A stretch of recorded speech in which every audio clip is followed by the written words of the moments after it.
Japanese Tales. No Fool, the Hunter.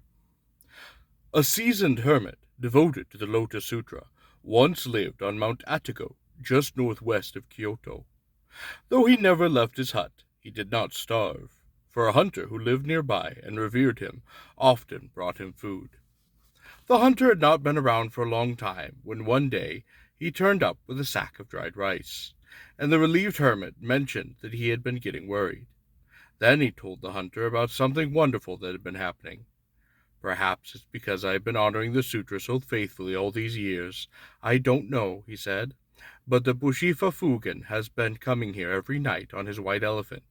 Stay this evening and adore him with me." The hunter was impressed enough to say he would, but he took the trouble to question the hermit's boy servant. "What's the hermit talking about?" he asked. "Have you seen Fugen too?" "Yes, certainly, half a dozen times," the boy replied. And waiting eagerly behind the hermit, the hunter wondered whether he too would see Fugen. It was the 20th of the 9th moon, well into fall, and the night was long. At last, past midnight, a radiance, as of the rising moon, shone over the peaks to the east. An eerie wind blew down the mountain, and the hut was filled with light, as though illuminated by rays from afar.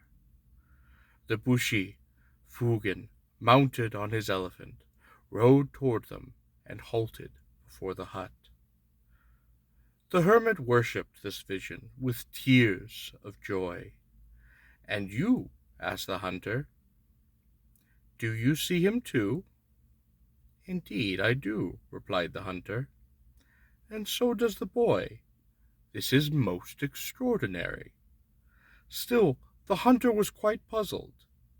Oh, he understood that the hermit, with all of his years of devotion to the sutra, where Fugen figures so prominently, might be given such a blessing.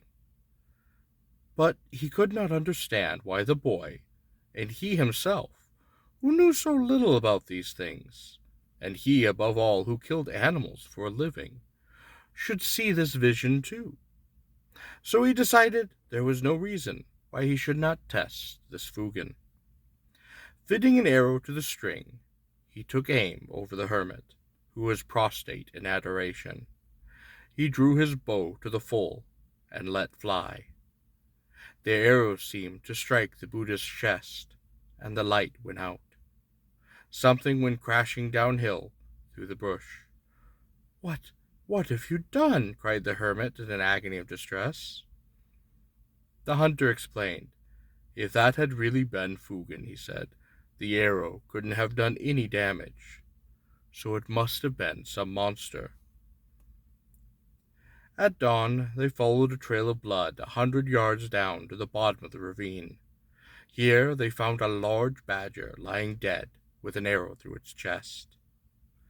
Saintly though he was, the hermit was ignorant too, and so had been open to deception. The hunter, on the other hand, having his wits about him, had killed the badger and exposed the hoax.